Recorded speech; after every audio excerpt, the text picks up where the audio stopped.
Whakatalofa atu ki a koutou katoa. Former Tuvaluan Prime Minister Enele Sopoaga once said, "If we save Tuvalu, we save the world." Pasifika TV and Radio are on the lookout for innovative and creative minds to help save and shape the future of our Pacific through programming, technical experience and exciting community developments through our multimedia platforms. With a dynamic team of over 30 volunteers across Australia and the Pacific, we contribute in our spare time to a vision that includes bringing a Pacific perspective, shining a light on our culture, our spirituality, our language, our people, and our stories. If you have a skill you'd like to share, a passion to build, want to add some work experience to your resume from home or in Brisbane, then we'd love to hear from you. Fluency in a Pacific language is an advantage, but not a necessity. Share your idea and let us know who you are by Facebook Messenger or email pacificaonair@gmail.com. If we save the Pacific, we can influence the entire world. If we save the Pacific, we can influence the entire world. But it starts with us.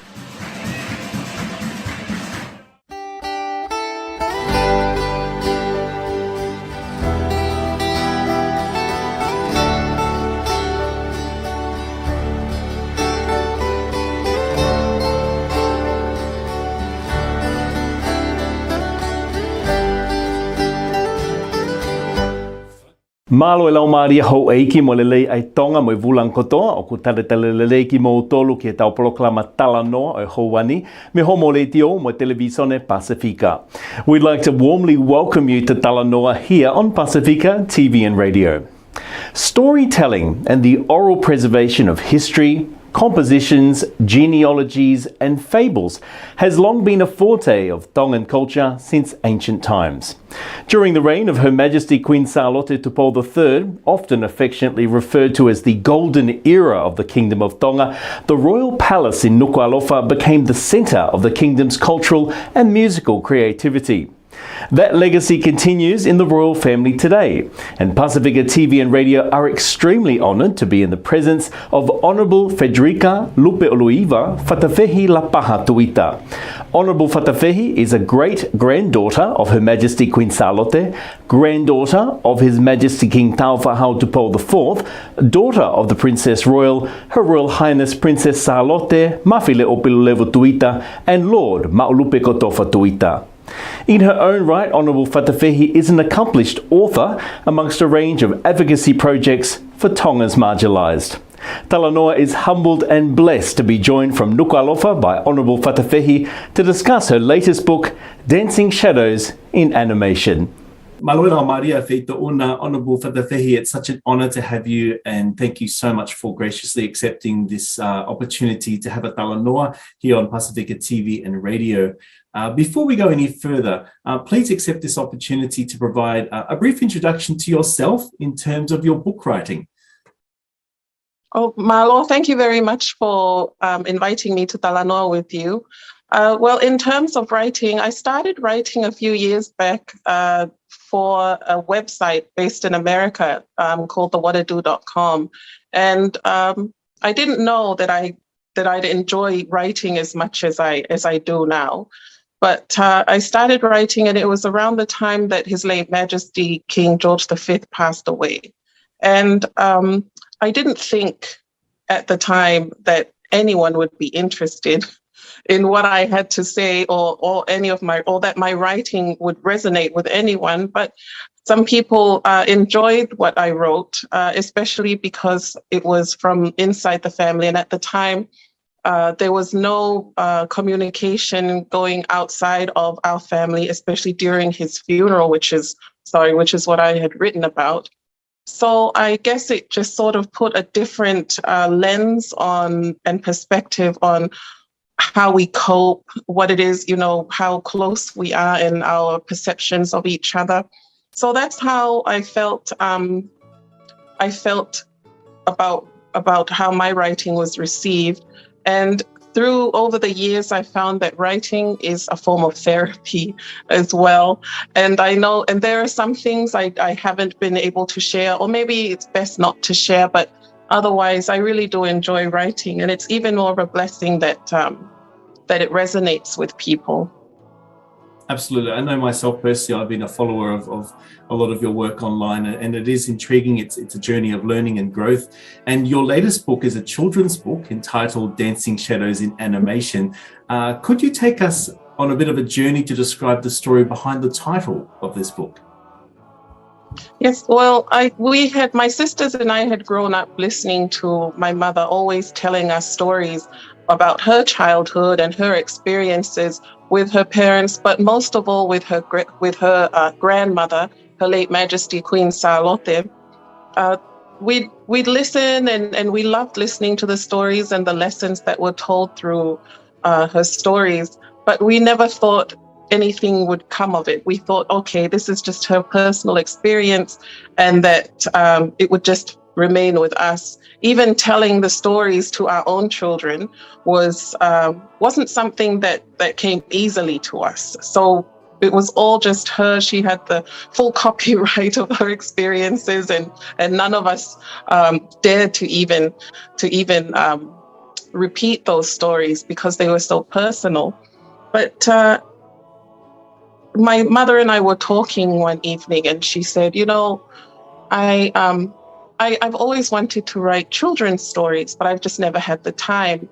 And I turned to her and I said, it's really funny that you mentioned that, because in this day and age, I found it really important to just write things that came to mind. And her stories, the things that she'd tell us, were one of the things that I would write. And they'd include, lessons that she was taught by her parents, but most of her stories were with her late grandmother, Her Late Majesty Queen Sālote. She was always by her side, so there were so many stories that she'd tell us, and we would struggle with repeating those stories to people because those are her stories. But in this day and age, I found that not only is it therapeutic to write, but it's important to just record things, and anything that would come to mind, I would just start writing. And there was one evening when my mother shared with me that she always wanted to write children's stories, but she just never had the time.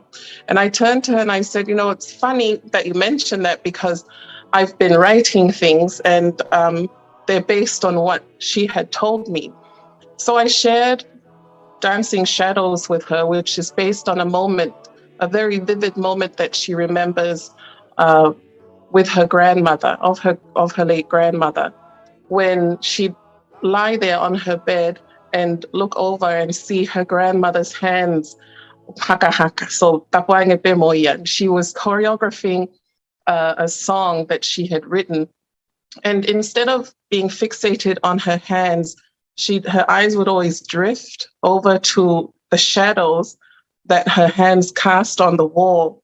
And my mother would just lie there in her bed, which was located right next to Queen Sālote's bed, and just stare at the wall, watching her hands, the shadows dance. And she'd fall asleep to it almost every single night.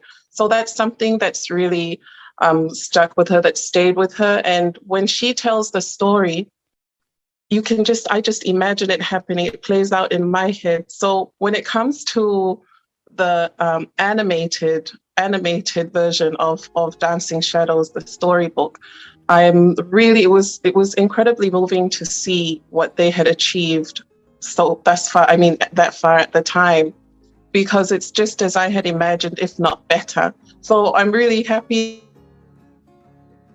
can share in this experience and see what I see with my mind's eye. Thank you so much for sharing that. I was a little bit emotional as you were sharing that there, because it's such an intimate moment. Because on the outset where we sit as the common people, we're so intrigued by these amazing compositions, these songs that are continually passed on. But I guess your book there and the title has taken us into a personal moment from the very beginning and origins of that choreography, where it happens behind the scenes. So thank you so much for sharing that. And it's probably a good segue into my next question, which is, what kinds of stories have you captured in this book? Well, most of the stories that I had written, and the story I wrote for this book, Dancing Shadows, is based solely on the relationship between a grandmother and her granddaughter. And that's what I really wanted to focus on was, yes, the grandmother is a queen and her granddaughter is a princess, but just that relationship is something that so many can relate to. So that's one of the stories, that's the main, the essence of the story is just that love between a grandmother and her granddaughter, the patience between, the patience that a grandmother has for her grandchild and how curious a young grandchild can be. Children are, they're so curious as to why things are the way they are. Why can't I do this? So it's based on that, what my mother expressed she had experienced, but then I put myself in her shoes and remember the way I used to think when I was a child. So it's a mixture of there's mostly her, but there's a little bit of me in there as well. Oh, that's beautiful. And the illustrations are stunning as well. Could you tell us a little bit about the pictures that readers can expect to see in Dancing Shadows in animation? The best thing about working with Twinnies Publishing was that we are in constant contact, and it's been that way since day one. Every step of the process, including illustrations, I was involved in it, as involved as I can be from Tonga, because Twinnies is based there in Australia. Otherwise, it was this very intense, but in the best sense, if that makes sense. Going back and forth over ideas for the illustrations, what I liked, what they were capable of doing, which blew my mind. I mean, they were very, they're just so talented, a wonderful, talented group of people who were able to illustrate and bring my idea to life. It goes to show that despite border closures and whatnot, that technology doesn't act as a barrier to progressing work forward, even though we're all in different countries at different times.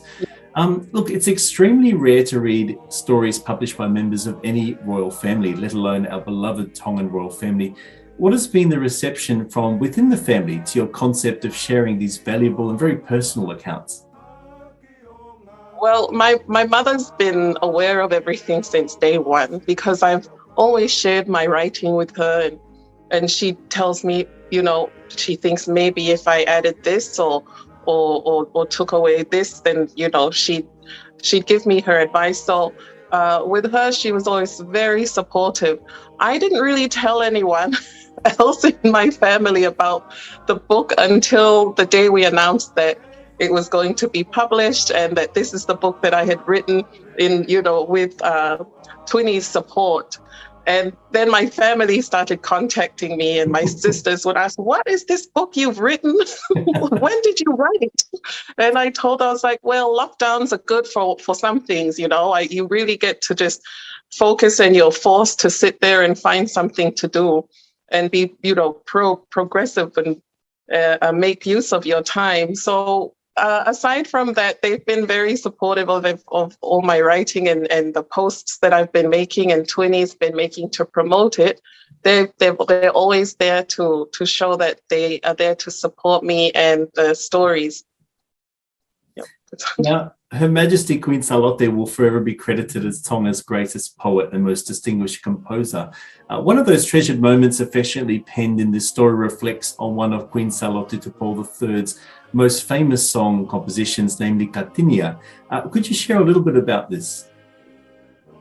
Yes, thank you. Well, the Katinia is one of her most well-known compositions, and it's something that it's one of my favorite songs. And the truth is, I didn't plan on including the story around this song in my children's story. It really was just a very natural process, and it was a perfect way to show the love between Queen Sālote's character in the book and my mother's character in the book, because there's so much more meaning to the song. As we know, Queen Sālote was a master of kaheriaki, and all her songs are just, she was a master at poetry. So it adds to the depth of the moment in the book. Knowing what we know about Queen Sālote and her composition just adds to that moment between a grandmother and her granddaughter. And what I hoped was that even for young children who read the book and don't know who Queen Sālote was and don't understand what the history behind the song Katinia is, that it still means something to them and that it still resonates with them. That's fantastic. You did touch on this a little bit earlier, but the book is being edited and published by Twinnies, who are responsible for a delightful range of Tongan publications and animations and video content. Would you share a little bit more about the publisher? Yes, well, like I mentioned before, Twinnies is based there in Australia and is a Tongan-owned and run group. And a young lady named Tema and twins, Sela and Melenaite, who are behind what inspired Twinnies brand. So I work with their aunt named Anna, and I'm hoping that one day I'll get to meet the entire team in person one day soon. But it's really a very inspiring story. Twinnies Publishing and the Twinnies brand started in 2019, and it was just so that they could self-publish their own book. It was called Ki'itamasi Gosione, and it was just a Christmas present for the children. And I think it's just it's inspiring and meant to be that I had crossed paths with them because of how they started off. They started off so small. They didn't intend for anything to grow the way that it has grown, but it has. And now we're working together. And I found that the whole process of writing my children's story, from writing my children's story to meeting the Twinnies group who have published Dancing Shadows, is really eye-opening, and it's been a very smooth journey. And like I said before, and I keep saying it again, is I feel like it's meant to be, because the way that we've met, it was just so out of the blue, and yet we were able to publish this book, and I had already written my stories. So a lot of the work, they said that the big part of the work was completed by me, which was to write the story. So the rest of the work was a back and forth between me and them. You've shared a little bit about your journey as a writer. Now, children are the future of our world. How important is it that our oral traditions are captured in written form in order to continue that legacy to future generations? Yes, well, the Tongan culture and our traditions were always passed down orally. But today, I think it's really important to own our stories. And by doing that, but through owning it, you write it down and you put your name to it and you share it with your community. The dangers with an oral tradition is that anyone can come and take that and use it, for their own benefit. But having something, knowing something that belongs to your people, that is your culture, and writing it down is taking ownership of it and keeping it with your people, and I think that's really important, because this is what we have for our children, for them to inherit and take with them, down and as they grow up and share with their children and the rest of the community. And there are just so many dominant elements in the world today, and our children can find themselves lost in it. So having ownership of our writing, of our traditions, writing it down, it really helps with their identity, and it's empowering. And that's something that I think that's one of the best things that we can pass on to our young people, is empowerment, so that they're strong and they are capable of standing up against so many different things in this world that might damage them. And just, I guess, to add, in a sense that what adds to the authenticity of this story is that the source is from directly within our Tongan royal family. So it's not someone writing about it, but it's actually, this is a personal story from your own family, which is just, as I mentioned, adds to the authenticity of it and the historical accuracy of what we're reading. So it's so good. Really, I'm very, very excited about this. On a personal note, however, how did you personally find the process or the journey of bringing this vision, this concept that was in your heart to fruition through a fully illustrated and published children's book? We see the output, but obviously it started off as a vision. How was that journey for you personally? You know, I give thanks not only to God, but I give thanks to our ancestors. I give thanks to my family, because I feel that I'm just a vessel. I'm a vessel, and all these stories have been passed down to me. And all I'm doing pretty much is writing it down, putting it down on paper. And with my family's permission, I can move forward with it. I think the best outcome with sharing our stories is that we're able to connect with our people, with the Tongan people. I mean, for so long now, I sense that there are a few pockets and groups around the world within our Tongan community who have felt a disconnect between not only Tonga, but the royal family and them. So it's time that we got personal and spoke and talanoa with our people, shared our stories, because that's how we can reconnect with them. And I'm just very happy to be a part of that. There'll be people who are watching this interview right now, particularly as you've mentioned, they're members of our Tongan diaspora globally around the world, and people who have a keen interest in Tonga. What would your encouragement be to those who are contemplating and thinking about, should I purchase this book, Dancing Shadows in Animation? What would your encouragement be to them?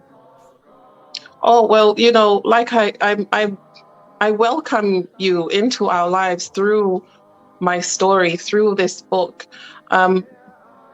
Rarely, but you know, we don't really often share our stories, but now is the time for it. And if you purchase the book, you know, the Twinnies publications, it really is a way to connect with us.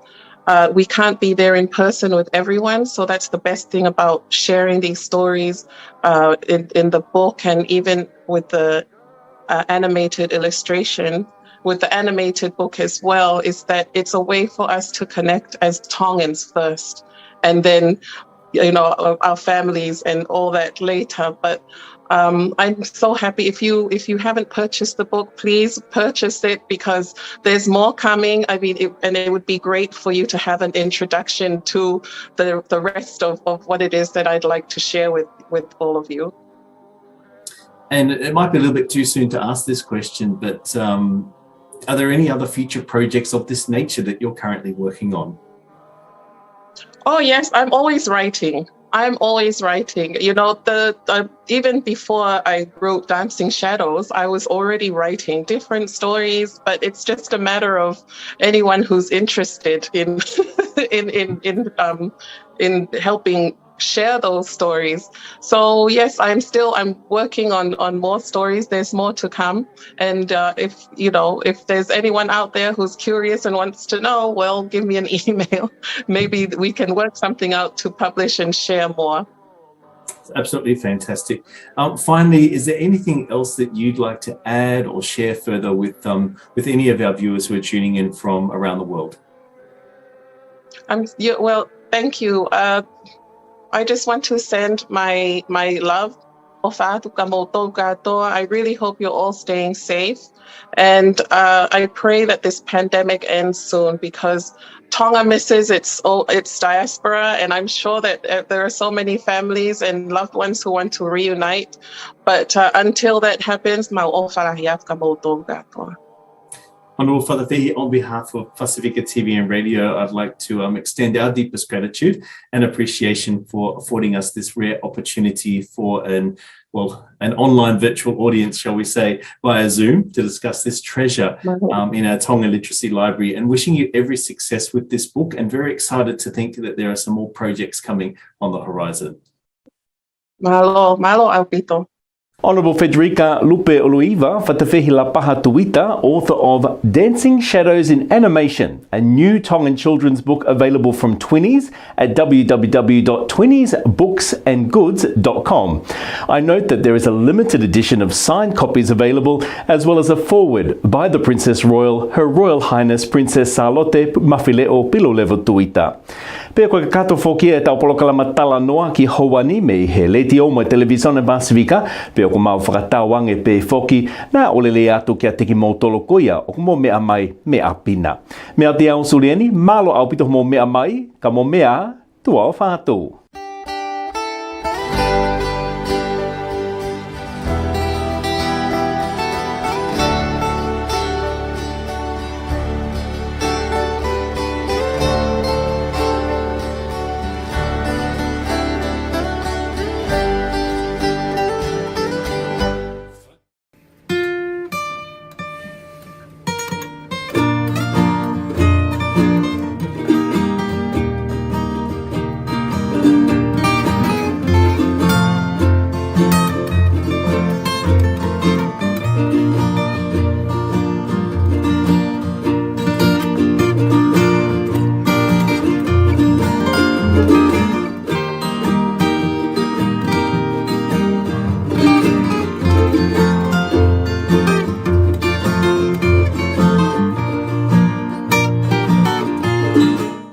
Good morning, everybody. I hope everybody can hear me.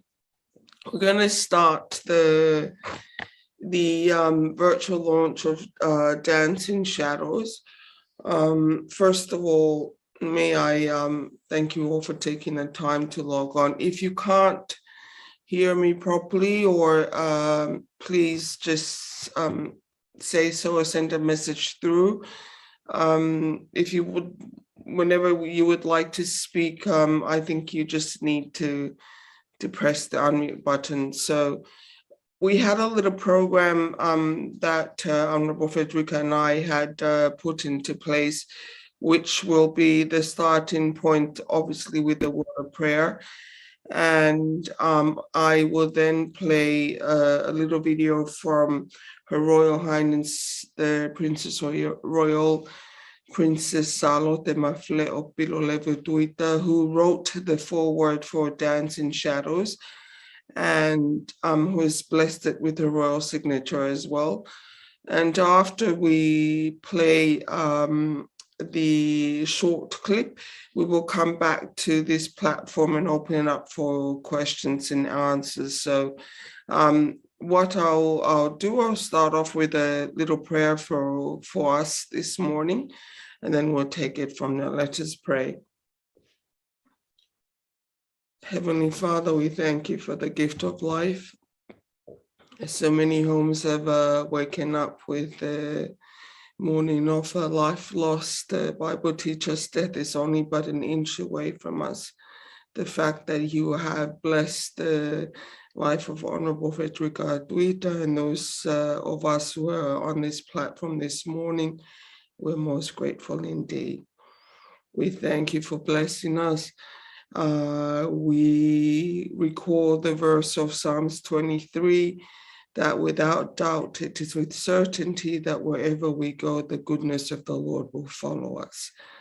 And we will dwell, and we choose to dwell in the house of the Lord for the rest of our days. We commit to you the virtual launch of Dancing Shadows, and we bless the author, we bless the homes and the readers that the book have reached, and those that are waiting for the book to get to. We thank you for the time of those who have availed their time to be with us on this platform. We uplift their families to you, and we bless them in the name of Jesus Christ, our Savior and Lord. Amen. Amen. So I'm going to play the little video now of Her Royal Highness Princess Sālote Mafile'o Pilolvu Tuita addressing the virtual launch. Greetings and Mālo indeed. I would just like to share this moment with you to launch my daughter Frederica's book, Dancing Shadows, based on my experiences as a child with my late grandmother, Her Majesty Queen Sālote III. I'm delighted about the story, and so I hope that all children reading it will also find similarities in their relationship with their grandmother, and I wish you all good luck. God bless you, Ofaku. All right, so that was a short video of Her Royal Highness Princess Sālote Mafile'o Pilolvu Tuita blessing us all with the foreword. She did indeed royally write the foreword for the book, and her signature is also attached to the foreword of the book. So without further ado, I think I'll open up the floor for any questions from anybody who's with us this morning that you would like to address to Honorable Frederica Fatafehi Tuita or myself from the Twinnies Publishing. You know, I've spoken about Dancing Shadows before with Suli, with a lot of my friends, and it basically just started because I thought it would be a good idea to start documenting my mother's stories and her memories, because she remembers her childhood and her moments with late Majesty Queen Sālote and many of her relatives. So I thought, you know, once someone, you know, passes away and once that person is gone, all their memories and all the knowledge that they have is gone as well. So it's really important to document it. So I'd start writing her stories, and then and that sort of developed to writing children's stories based on her memories. And that's how Dancing Shadows came about, because there was one memory that stuck with me that she explained so beautifully, is how she shared a room with Her late Majesty Queen Sālote, and her grandmother had a bed set up for my mother beside her big bed. And every evening she'd lie there and she'd fall asleep watching Her late Majesty dance. She'd be singing, you know, maybe a composition, something that she had written, and she was, you know, doing the movements to the words, to the compositions that she had written earlier. And I mean, it's just such a beautiful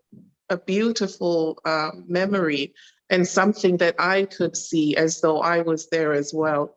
And I wanted to be able to translate that to a way that resonates with children, because this is a memory from her childhood. And as a child, remembering that, I thought it would be lovely to connect her as a child with other children. So we've shared the book so far with my daughter and with my nieces and nephews. They can believe that the story is my mother's, but they can't believe that it. So it took that this book was written by me, but from the illustration that the main character is Her Royal Highness Princess Pilolvu. And then she was wondering about who the queen is, because in my daughter's mind, the queen is Queen Nana. So when she saw Queen Sālote's image with her grandmother as a young girl, it was different. It was something that she couldn't really connect. She's like, no, the queen is Queen Nana. So I had to tell her, when she was a little girl, there was a different queen. She had to be very specific and honest with her explanation, just so that my daughter could understand and comprehend. And I think it's the same with a lot of the young girls overseas. It's something that it acts as a bridge between them and their Tongan heritage, which I love, because they aren't here in person, but the book is a part of them in Tonga that they can connect with every time they open it up and read it. So they learned that there was, there was a queen here in Tonga. She had a granddaughter. They share a very special connection, and there are values that resonate with them. I think that's what I love about Dancing Shadows, is that the lessons are not just Tongan lessons, not just Tongan values, but values that are common throughout the world, with all different types of people, different communities and different ages. It's definitely something that we aspire to be, humble, caring, just respectful, especially in this day and age with the new normal, with the virtual life that we now live. It's important to remember these lessons and instill them in our children. So I think that's all I have to say for now. If you have any questions or comments, please go ahead and tap in. Thank you, Honourable Frederica. I guess that's one element from the publishing's point of view that I had written to you over the last few days, is the thread of imparting is mostly, not mostly, but it's part of our role as women as well. We're the ones telling the stories from ourselves, from our mother, from our grandmothers to the children as well, and imparting those. So I think that's the one of the key issues, and I see as a publisher with the other series of short stories that we have in line as well, that we're encouraging the storytelling to be done in that manner, and encouraging our new generation, when they come to full growth, that they will take that part of storytelling and retell the story to the next forthcoming generation. So it's a beautiful way to look at what you've conceived as an author from the royal family and imparting it on to the Tongan people. It's such a gift. I'll leave it there and see if any of our participants would have a question. We've got one question. Yeah, Lilika, if you would like to ask, she's got a question. Hi, thank you. Thank you so much, Honourable Fatafehi. It's such an honour and pleasure to be part of the launch of this remarkable milestone, not only for yourself and the culture in Tonga, but for a lot of Tongans who are spread across the globe. I think putting it in such a way that resonates not only our culture, but the passion, the warmth, the love that is quite synonymous of how we are brought up as Tongans, particularly as women, as girls. I was wondering whether, with this publication, are you inspired to continue your authorship and publication in future?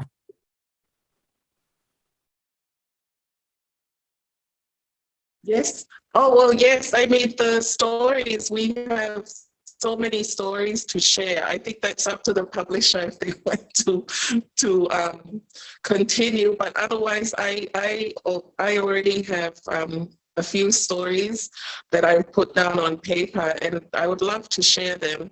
I think with the children's stories, writing books and stories for children really takes me to a good place. Especially with everything happening in the world. And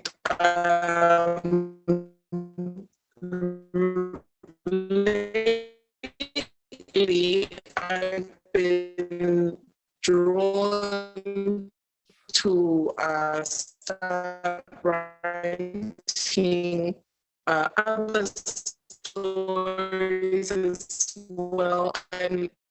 And I thought it started out as children's stories, but it's very real. I think it might not be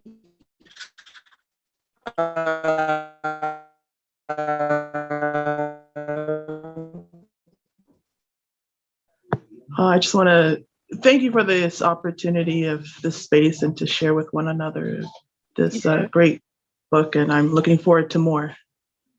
Great. Well, just to hi, Frederica. Suli, can you hear us? Yes, I can. All Loud right. and clear. Thank you.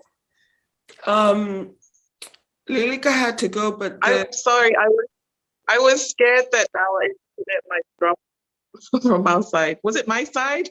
yes, it was from your side. But thankfully, Suli was idea. suggested that we recorded and then we'll fix it later. Malo pito Suli etokon. Perfect, yes.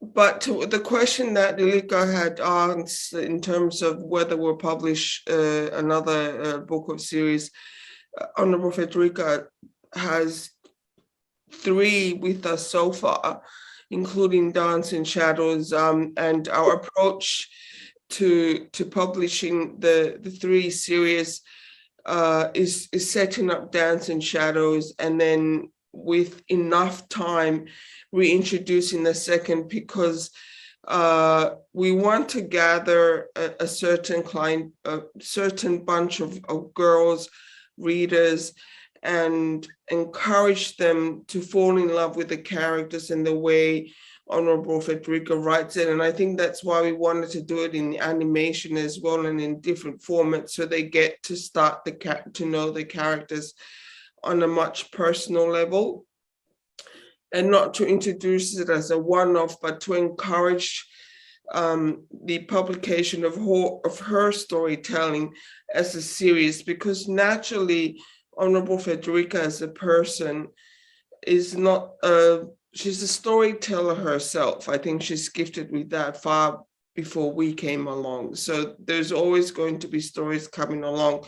And as a publisher, we would like to encourage that storytelling when it comes to her, when it's ready. She is assured that there's a platform for her. So for us, knowing when to bring the next short story forward is an important part of publication, because we want the story Dance in Shadows to be on ground long enough for people to get to know the storyline and get to know Honorable Frederica as an author. And for that takes a little bit of discipline to roll it out as a book and to make sure it's spread out as widely as possible.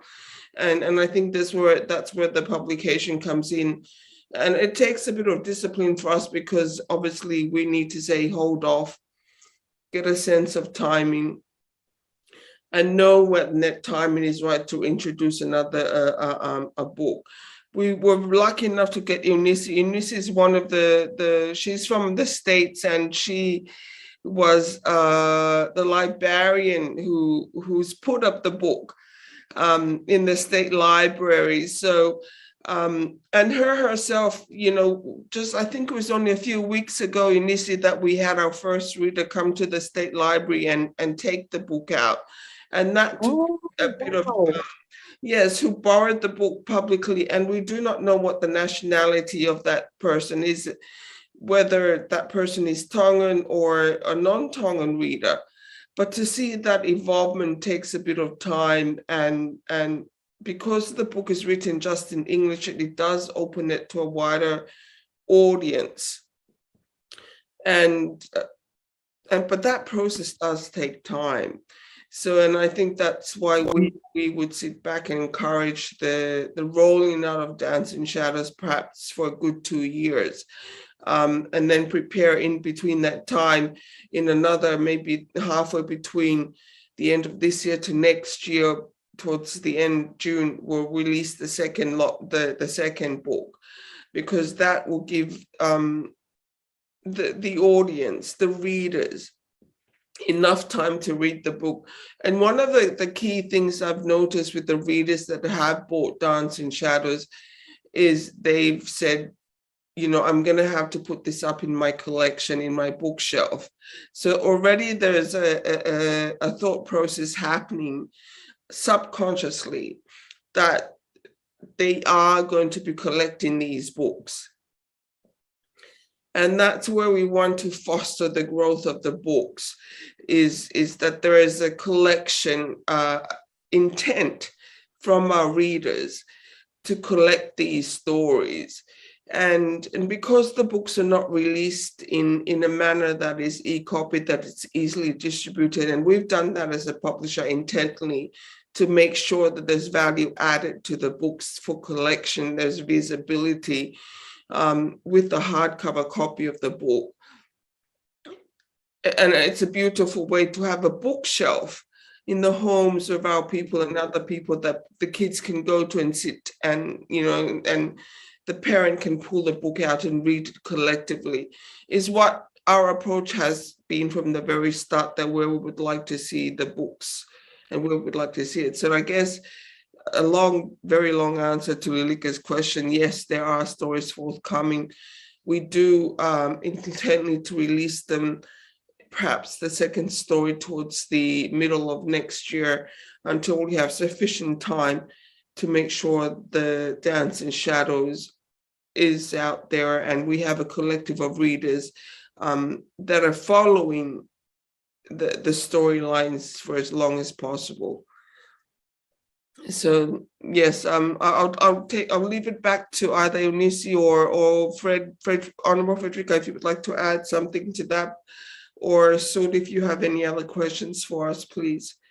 Just a comment really from this side, and I just want to really echo the words there of Honourable Frederica in terms of the bridge that you mentioned as an illustration to connect the next generation. I know I can speak for us here in Australia that amongst our Tongan youth, particularly like in our Queensland Tongan Language School, there's a growing curiosity about the our Tongan royal family, a curiosity and it's similar to what you shared there with your daughter, and then that some of even my own children will often ask who's who in the royal family, in terms of, oh, which queen, this queen, or when was Queen Sālote around? So it's again connecting the history, but again, this is a legacy. This is a work that continues to keep the legacy alive, and these books will go on a bookshelf that next generation can read.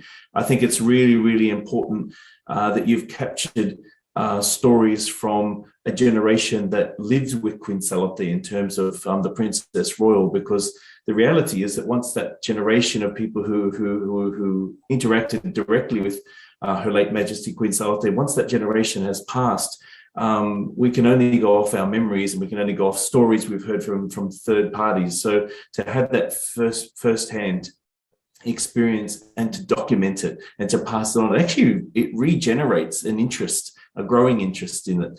And look, I'm one of those people who has a bookshelf of Tongan literature. I'm excited to hear that there's other books coming in the future in the series. And the other comment I also want to add that I have received the book Ngafa Awhawhine Mo Tangata Tonga. That copy I've already received from Her Royal Highness Princess Latoi Beka. And I mentioned this to Anna offline, that the quality of the publication is something that really stood out to me in terms of the hardcover and the quality of the pages and so forth. This is a really excellent quality publication, in addition to the content of the book. I'm dying to receive my copy of your book, Honourable Frederica. I understand the mail and everything's a little bit slow at the moment. We're very patient, but praise God for the great work that you've done and this collaboration. And please keep telling these stories. We're hungry. We're hungry for more. We're hungry to read. We want more information. So keep publishing, keep pumping out those books, because there's definitely an audience for it here.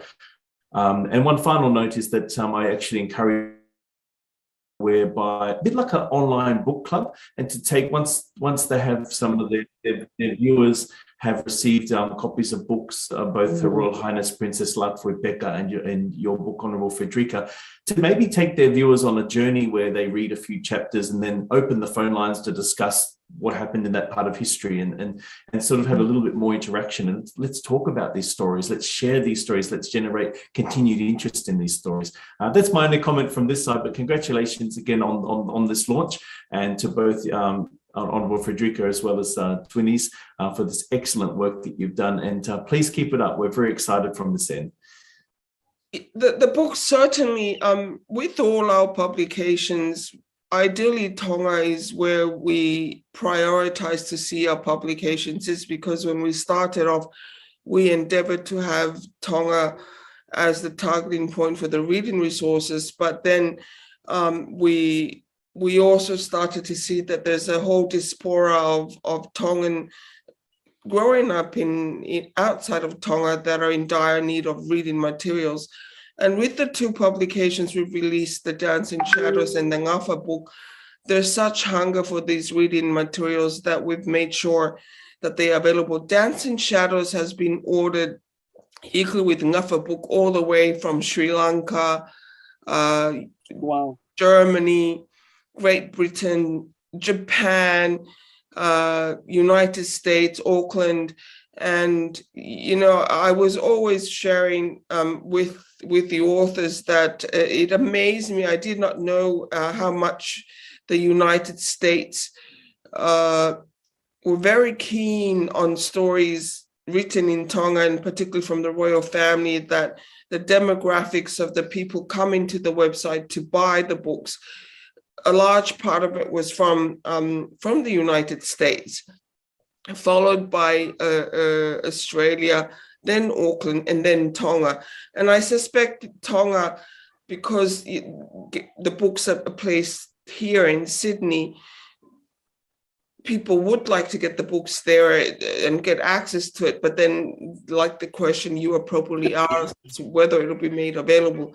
And that's where we would like to have a more formal discussion as the publisher and distributor with formal collectors of publications, such as the education departments and the bookstores, which they would stock the books up and make it available to the people. Because for individuals to buy them, there's always an uncertainty of questions about the dispatchment.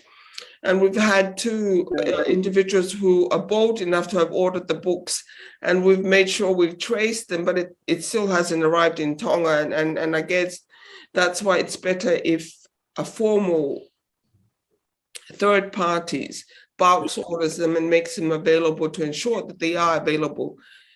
Ideally, we would like to see these books be made available to our schools, and second, to the general public. And that's where we would ask the formal institution, the education department, the bookstores in Tonga to please let us have that discussion to ensure that these books gets out to our children and to our people first and foremost in Tonga, and to the Tongans abroad. But very educational, me as a publisher, to sit and look at the demographics, where our Tongans are grasping for this knowledge. Like, I've delved into the statistic department here in Australia to find out where our people are living. And that's as my role as a publisher, and found out New South Wales is where the pocket is, followed by Queensland, and then by Melbourne, and then by Western Australia. So I'm tracing where our people are living as a publisher. I'm tracing what language do they speak, because I need to be enlightened to know where to make our resources available and to where to focus our energy, because I do believe 100% that every household should get access to these books. Well, with that, I bring it to a closing, and I thank you all for your time. To Suli, Unisi, Daina, and to Lilika, who was with us before. I thank you, Honourable Fatafehi Tuita, for your time this morning, and look forward to the next publications coming out. With that, thank you very much, and we wish you all good morning.